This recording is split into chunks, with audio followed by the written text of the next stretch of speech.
No. Welcome to Dive a Businesswoman. There's no energy in that. Explore the business world with us, explore our lives, learn a thing or two, upgrade your mindset. Perfect. Did you like that? I loved it. Hello everyone and welcome back to Theale Wellbeing Centre. We're interviewing a whole host of therapists that work here. Today we have Theresa Hypnotherapy, which is very exciting. We're going to explore a little bit more, pick your brains, and I'll let the professional do the talking. So firstly, Theresa, thanks for being here. Thank you for having me. Yeah, thank you. Can you tell us a little bit about yourself and your business to start with? Yeah. So I first started out in 2013 and I used to be in the corporate world and I got to the point where I just had enough. I was travelling all over the country. And the only thing that I enjoyed about that job was coaching my team.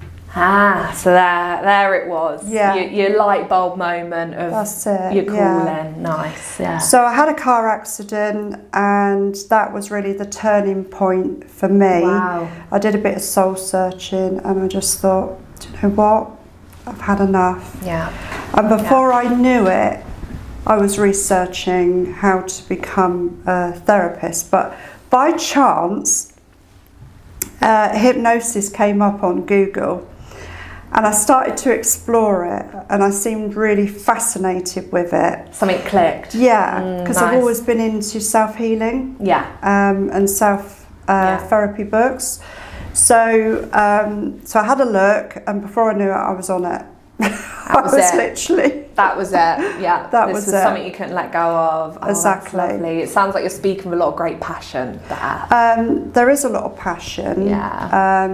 And I feel so lucky to be able to do what I love to do. I'm so grateful for the opportunity to help so many people. Oh, that's so lovely. So I just feel grateful that every day I get up and do what I love.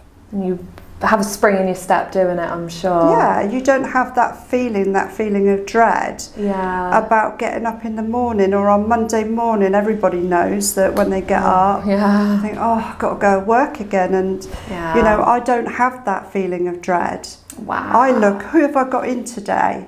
Oh, wow. So, who is the sort of person you like to work with? Well, to start with, I was working with the stop smoking, weight loss, of course, phobias. But when I started to get into what my specialisms were, I found that I wanted to work with more anxiety, depression, OCD, the complicated stuff, I guess, because I like being like a little detective. When someone comes to me, it's a blank canvas and they often don't know what they need. They just know they need something. They're feeling a certain way. Yeah. And quite often they don't know why they're feeling like that. So it's my job really to explore that with them, and it's a collaborative process. Yeah. You know, we're working together. Yeah. And it's really important that they feel comfortable with their therapist. Absolutely. So they can open up and they can sort of revisit times. They revisit those not so nice times that they need to work through. So can you tell us a little bit about respect and confidentiality? Of course, I know that's very important. Can you tell us a bit about how you have helped someone on their journey? Oh gosh, there's so many. Who do I pick? That's lovely to hear. Thank you. There was only one yesterday. Wow. She's a lady, and I've asked her permission if I can use her story. Okay, you've come prepared. Brilliant, lovely. So she's from Belgium, and we did a Zoom We do our therapy over Zoom, and there's not many I do over Zoom, but it's becoming more popular now because when you get recommended to family that live abroad, you know, they want to see you. Yeah, absolutely. Wherever you are in the world. And technology allows that. So. Exactly. So she, as time has gone on in her life, she was suffering with anxiety and depression. And there came a time recently where she was having a lot of pain in her body. And so she went through a series of medical examinations and tests and things. And they then diagnosed her with fibromyalgia. Which I appreciate is a really painful experience every day that you get up, you know, your joints are aching, it's inflammation in the body. And it was really crippling her. And she'd gone into a new relationship, and she'd only been in this relationship for 6 months. And she fell head over heels in love with this guy. But he said to her last week, "Your illness is too much for me." Oh. Okay? Not what someone wants to hear. No. And she decided it was a mutual agreement that they end the relationship. Right. Because she was starting to feel that she couldn't express her emotions to him. Yeah. Because if she did, then he would leave her. This is what she was feeling. And I said to her, "What would sum up how you're feeling right now?" And she said, "Damaged goods." Oh. I said, "That's interesting. Can you tell me the very first time that you felt that way?" And she sat there and she thought about it. She said, "Well, it goes way back." I said, "That's fine. Tell me what you remember." And she said that she remembered being very poorly, and her mother, 'cause she was feeling really sick, and she said, "I really don't want to go to school today, Mum. I feel ill." And her mother said, "There's nothing wrong with you. You're going to school. Stop lying." So, but her dad, she got upset, and her dad then said, "Look, you know, okay, I'll stay at home with her." Now, all day she was vomiting. She was really poorly, but she started to doubt. Even then, she was about 7 years old, and she started to doubt that she was actually sick, even though she'd been vomiting all day. So I said to her, "Do you think there could be a link here?" And she said, "Now that I'm telling you this, I think there could be, because when I was a baby, I had to have a serious operation to save me." Oh gosh. Okay. And my mum was suffering with postnatal depression. So that in itself, if she was emotionally neglected, you know, and she'd already been separated from her mum to have the operation, that's traumatic in itself, isn't it? Yeah, absolutely. You know, because you've just come out of the womb, you're scared, and, you know, you want to feel safe. So she didn't feel safe even as a baby, because she doesn't obviously remember that experience, but there is a part of her brain that does. Of course, yeah. Because every single experience that we've ever had in our entire life has been stored in that lower level of awareness. Now, some is stored to keep you safe. Yeah, yeah.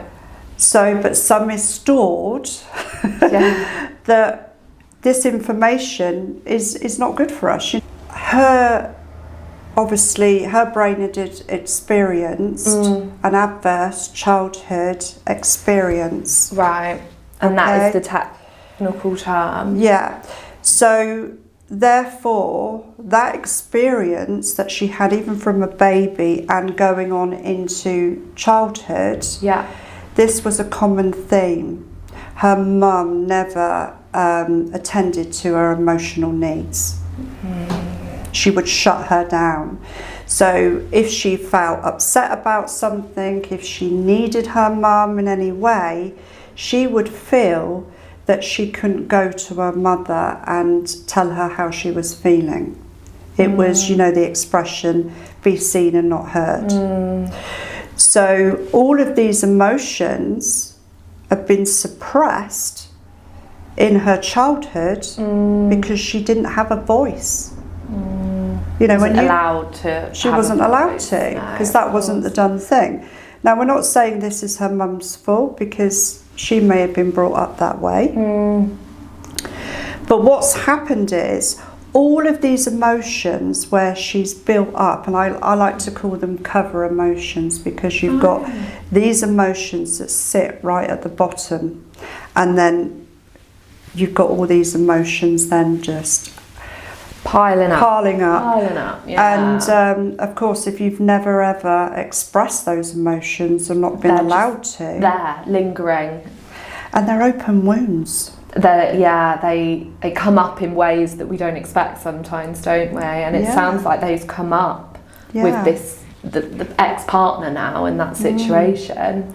He's triggered her. He's triggered that open wound. Yeah. Wow. But she's attracted that type of relationship. Absolutely. All her life, since she'd been an adult, every relationship, she attracted someone that was emotionally unavailable.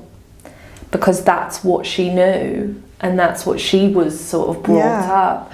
We spoke of this adverse childhood trauma. How much does that play a part in adult life? I mean, research says that 60% of the population have had at least one childhood experience, adverse childhood experience. So they call it ACE. Okay. So there was a study done of the effect of childhood trauma on our health as adults, whether that be mental health or physical health. Yeah. So we're someone who's had, say, one traumatic experience, you are more likely to get heart disease. So the number one cause of death, and that goes along with your cancer and serious illnesses. Now, the more that the ACEs build up, so you've had 2, 3, 4 with cancer, then you're literally doubling, quadrupling really, your chances of becoming really sick. Wow, your body physically bringing that trauma out in you. Yeah. So how, as a hypnotherapist, can you help unpick, try and heal some of those old wounds? Because they don't go away. We learn to manage them. There's two things here really, because there's the people that feel a certain way, or they're having panic attacks, but they don't know why. Yeah, and then you've got the person who will come to me and tell me everything that happened to them throughout their lifetime. Right. So I had one lady that I saw many years ago, and I'll always remember her because she said to me, I don't know what it is, Theresa, but every time I see the colour red, I start to feel with dread. And she didn't know why. She didn't know why. But she knew I start the to feeling. have that, chemical reaction to that colour red. So it's starting to put her on high alert. Her alarm goes off, which is the amygdala, and it puts her into fight and flight. But I have no idea why. Wow. Yeah. So how on earth do you support someone that they don't even know? How can you find that out for them? Well, with them, in these circumstances, I would regress her back to childhood. Right. And I would see if there's anything there that correlates with what she's saying about the colour red. Now, I think I took her back to when she was the age of 4, and we're very suggestible. So between the ages of when we're born to around about 7, 8 years old, we're in our brain frequency, which is the most suggestible frequency. So it's called some call it the theta or theta. Yeah. I'm not sure which one actually, but you're in that brain frequency when you go into hypnosis. Yes. So I then take them into hypnosis, and as I said, I regress them and find out if there's anything there that the subconscious is willing to let out, basically. Absolutely. So unfortunately for this lady, she had a family member that had sexually abused her, and she was wearing a red dress. Wow. Yeah. Wow. And could you maybe shine a bit of light on this? Because that memory, it's almost like her brain didn't want to remember that incident, but held on to the colour red. Yeah. Can our brains almost switch off from, it sounds like it can, switch off from those memories to protect us? Is that why it does that? It's absolutely, you're correct there, because the brain is always wanting to keep you safe. Yeah. You know, the amygdala wants to keep you safe, which is why it switches on the alarm. Right. Yeah. But when you've having repeated experiences of childhood abuse for a family member who they, are looking to for, comfort and safety and to feel secure. So basically, if you think about what she went through as a child and how her amygdala was activated, so what her brain will do is it will park that experience and suppress it. There's two things here actually, because sometimes it can get filed unprocessed, which sits in a different part of the brain. Gosh. Okay, the front cortex, the lobe. So what happens then, it hasn't actually been dealt with, which is where PTSD comes from. Right. Post-traumatic stress. So I was on the fence here of where it was. So I did, as I regressed her and she revealed this traumatic experience, I worked with her to get her to change how she felt about it. A lot of shame. There was a lot of shame. Yeah. So we went into that this wasn't your fault. Absolutely. Yeah, there was nothing that you did that caused your family member to actually sexually abuse you. Wow, so you deal with some pretty really heavy traumas for people and facilitate them to sort of forgive themselves, really. Yeah, she needed to go through a lot of adults that have been sexually abused actually blame themselves. They feel disgusting. They must have done something that caused this. And the thing is, unfortunately, that can go on to you being the perpetrator later on in life. So whoa. There is Wow, that's speechless. I'd never connected that. Wow. So it's something you should deal with for your own sake, really, and your own quality of life. Yeah. Wow. Is there any other examples of childhood trauma that can really have an impact? And there's so many. You know, if you're brought up with a parent that is suffering with mental health, you know, they're going through their own, traumas and they don't have the capacity to be able to give to their child. Yeah. So there's so many versions of childhood trauma, because you've got, parents that use substances to, whether they're taking drugs or, their mother is a prostitute, or, they have been physically or mentally abused. I had one lady who had witnessed war. I mean, horrific. Yeah. And I'm not even going to go through what she went through, because honestly, that was a really difficult, moving, session for me. I would say, as a therapist, you've got to learn to be able to, not get emotionally attached. That one was very, very difficult. But to obviously help her as a therapist, you've got to stay detached emotionally. Absolutely.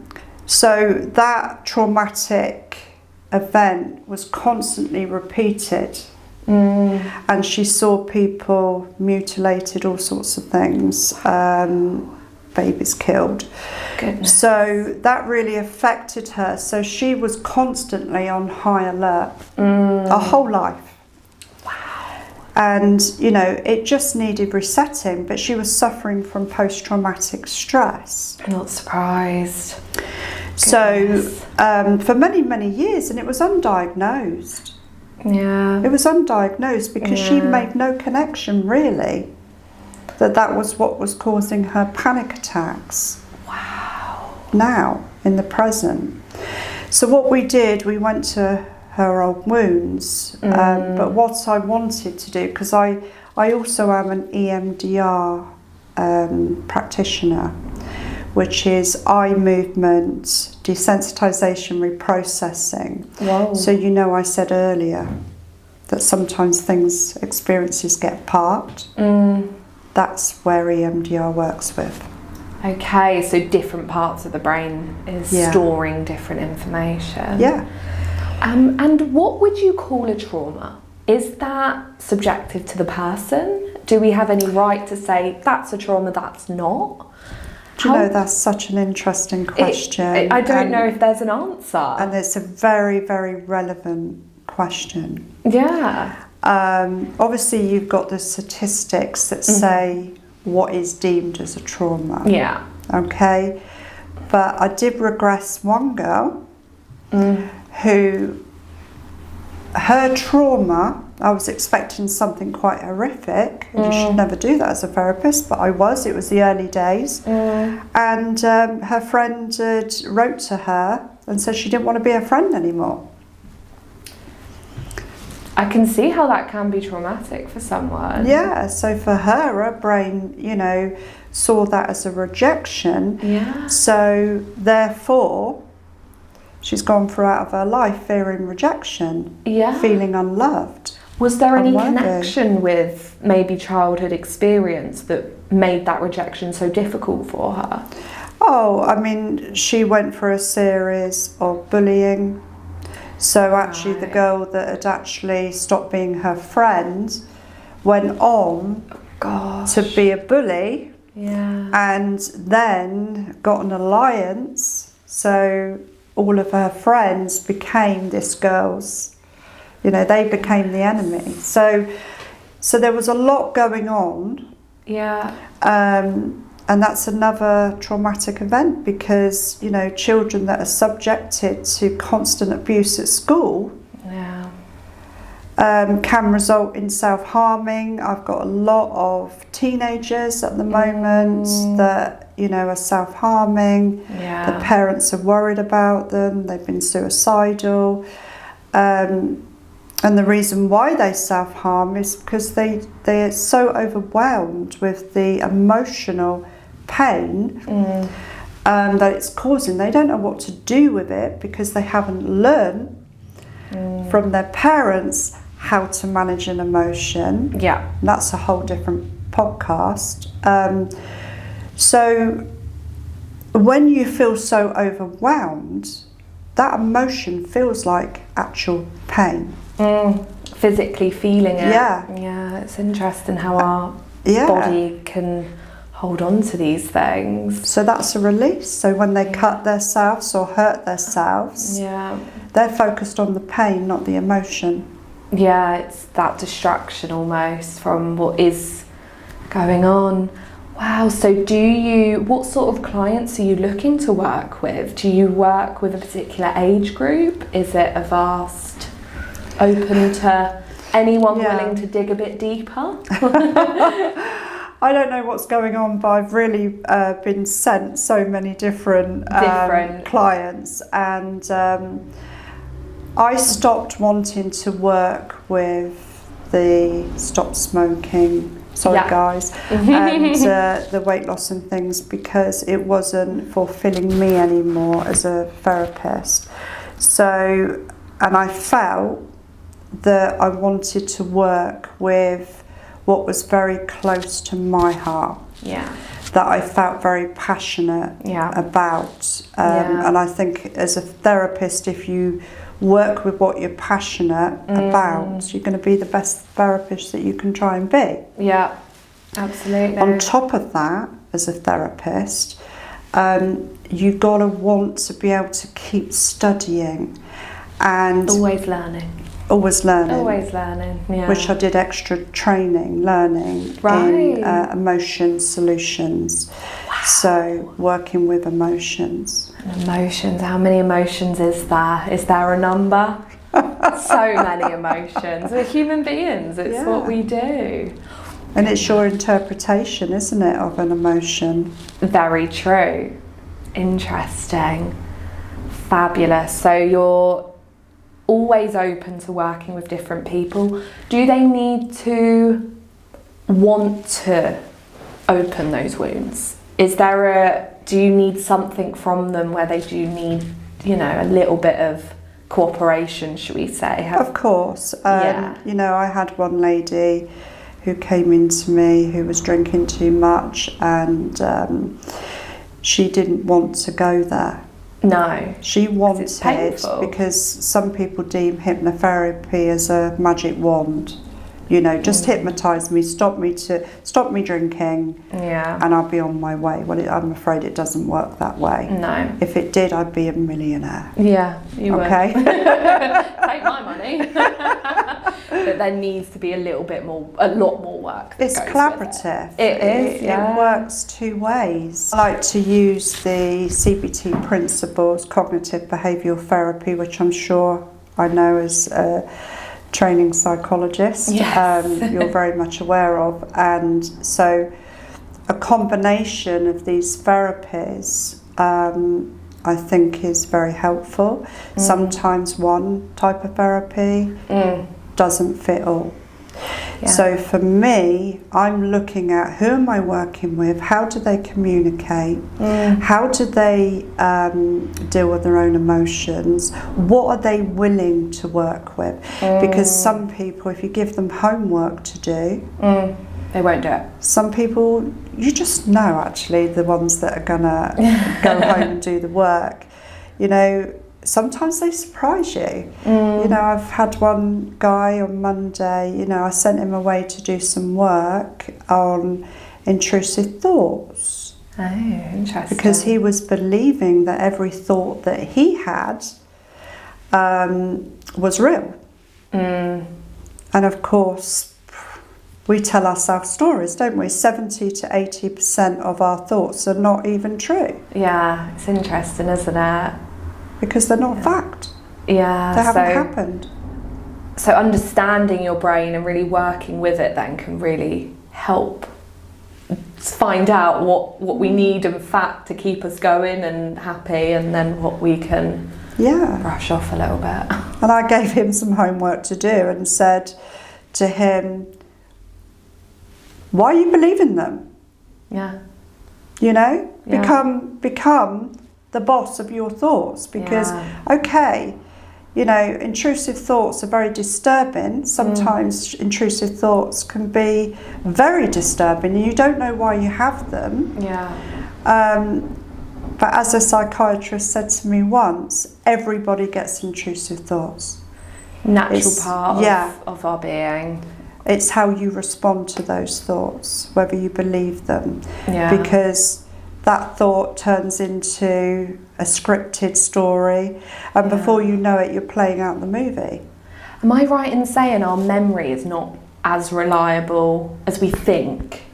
Correct. Yeah. Which is why the police like to take statements as soon as possible. Interesting. Because we've got something called false memory syndrome. So when we've had an experience, our memory, of that experience, we can add to it, we can delete, we can make all sorts of stories up. Edit a whole thing that never happened. So someone might come to me and say, this has happened, and I said, how many years ago? Yes. But they may have made that up.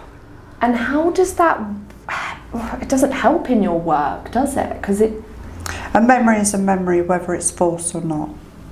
Okay, and the impact of that is the same, really, isn't it? In our minds, because the brain believes whatever you tell it. So if you think, there was a study done once where there were two people who played the piano. They were put in two different rooms. One person was told to play the piano, their piece of music, so the piano was there, they sat down, got their piece of music and played it, at the same time as being scanned, their brain being scanned. The other person, he walked into a room, there was no piano, just a chair. So he was asked to imagine he was playing the piano, to make it vivid, close his eyes, see the piano, feel the keys under his fingers, bring in the colour, bring in the music, feel it as much as you can, make it in 3D and make it as real as you can. So it was really interesting. This really stuck with me because the scan results came out that the brain believed that they were both playing the piano. Wow, so you can believe what you tell it, as you said. Yeah.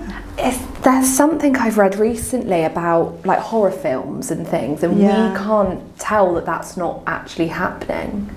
Okay, you're giving me a nod, so I'm right. Yeah. Of what I read. Guys, don't watch horror films. I know I don't, and because I'm terrified. But your brain believes what you tell it. So you see all these graphic and quite horrific films, and you're thinking that's happening. I know of a 10-year-old that, their parent, or I think it was their grandfather, who would let them watch a horror film with them. How to do it. And then she couldn't sleep on her own for months. Wow. Yeah. Goodness. That's how much effect, because her brain had perceived that as a threat. Wow. A real life threat. Yeah. So it put her on high alert. Absolutely. So what can we do to help our brain to feed those better thoughts that are going to help us a bit more in life, not sort of hold us back and give us things like panic attacks and anxiety? Well, first of all, I think, because obviously it goes back to the adverse childhood experiences, that quite often the knock-on effect of that is low self-esteem and confidence. Now, the two are very connected, because I think, when you've got good self-esteem and knowledge about yourself, and you know who you are, it makes you feel safe and secure. So you're not an insecure, attached style. You are, you feel safe because you're able to make yourself feel safe. When it's the other way round and you're fearful, it's about responding to that fear, understanding that it's not real because it hasn't happened, and then telling the brain a different story. So with this guy, I said to him, just say to yourself, the intrusive thought comes in, and say to the thought, you are just an intrusive thought. Say it what it is. Say it what it is. And then you could ask it, are you fact or not fact? Just a simple question. You don't need to ask it millions of questions. Are you fact or not fact? And if it's fact, okay, we can deal with that. We look at that. But if it's not fact, why on earth would you hold on to it? How's it serving you? Yeah. There are some techniques that I taught him. I don't know whether this is for another podcast, but to really dive into it, it sounds like we need you for a lot of podcasts. You're very, very knowledgeable. Thank you. Yeah.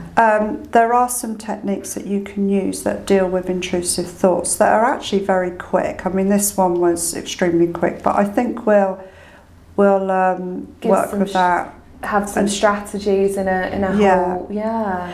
But so you're asking it whether it's real, because you're taking the thought to court, really, aren't you? Yeah, absolutely. You're calling it out. You're acknowledging it and saying, hang on, and I like that, taking it to court. I like that. Yeah. Yeah. So if you're going to cross-examine the thought, hasn't happened, has it?